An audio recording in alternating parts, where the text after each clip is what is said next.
Over the past several weeks, I've been very concerned about what this Republican reconciliation bill will do. Not only does this bill, the bill, if it's enacted, the House bill, would be the biggest loss of health care coverage in American history that will strip health care from almost 14 million Americans.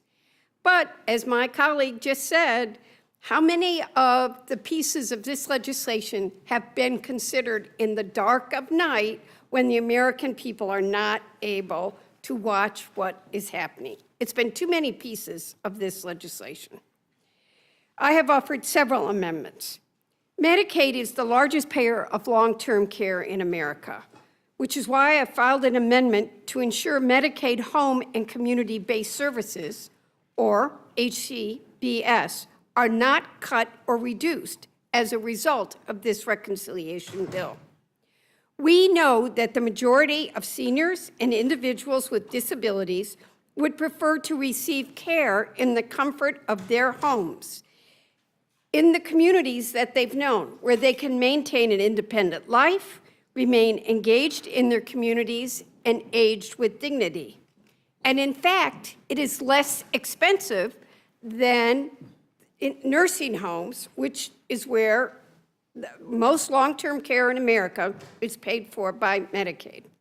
Yet hundreds of thousands of Americans are already sitting on state wait lists to access home-based care, and this bill will exacerbate this issue.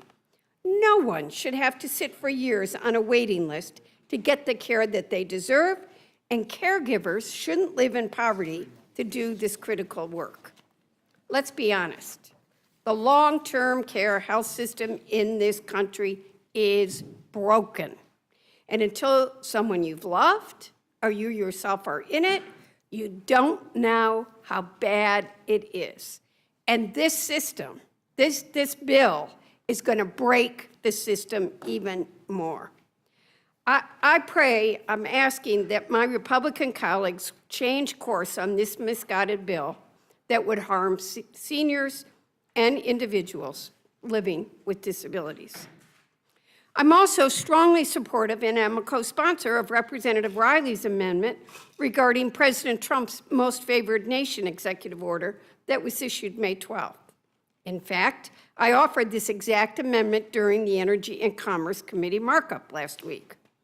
This amendment supports President Trump's executive order that aims to lower medication costs for Americans by preventing pharmaceutical manufacturers from charging Americans higher prices while giving discounts to other nations, when we, in fact, pay 2, 3, 4, 10 times as much as other countries do and spend more on the research for these drugs than any other country in the world.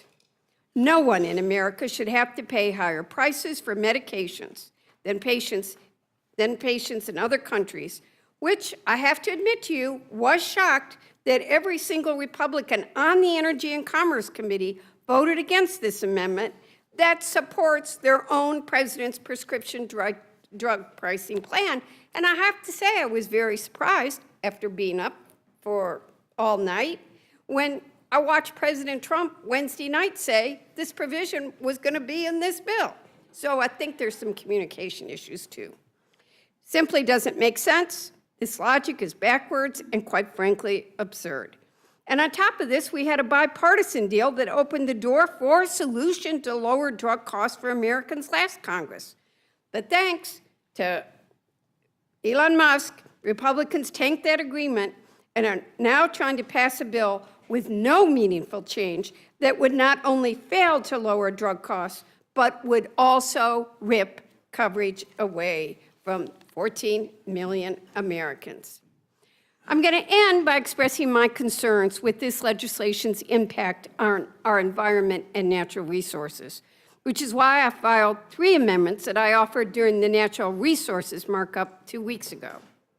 Taken together, these amendments would preserve judicial review. I think too many people forget we are a system of checks and balances in this democracy. Protect compliance with the Endangered Species Act, which has literally saved thousands of species, and prevent the Inflation Reduction Act decisions from NOAA from applying to fisheries, climate resilience, and harmful algae bloom forecasted in the Great Lakes. I'm getting that look, so thank you, Mr. Chairman, and I yield back.